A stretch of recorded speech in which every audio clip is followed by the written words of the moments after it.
ఉత్తర జన్మలలో గొప్ప జన్మ లభిస్తుంది సత్పురుషుడితో కలిసి ఉంటే. కనీసం ఆయన నువ్వు ఇలా బతకూడదురా అని తిడితే, మహానుభావుడు ఆయన చెప్పింది దాంట్లో తప్పే ఉందని ఆ తిట్లు పడినందుకు ఆయన వీడు మారతాడని దగ్గర పెట్టుకుంటాడు, తిరగబడితే అవతల పంపంటాడు. కానీ దగ్గర ఉంచుకున్నాడు, గుర్తుపట్టాడు అనుకోండి, నువ్వా రారా అని పిలిచి కూర్చోబెట్టుకుంటున్నాడు అనుకోండి, అదొక్కటి చాలు ఉత్తర జన్మలలో మహాభాగవతుడుగా పుట్టడానికి. ప్రహ్లాదుడు అంతటి భక్తుడుగా పుట్టడానికి కారణము సత్సంగమే.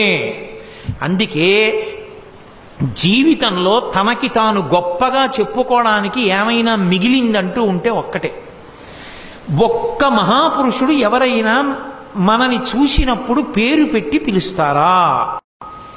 నేను ఒక మహాపురుషుడి దగ్గరికి వెడితే, ఏమో కోటేశ్వరరావు బాగున్నావా అని అడిగారు అనుకోండి, నా జన్మ పండింది.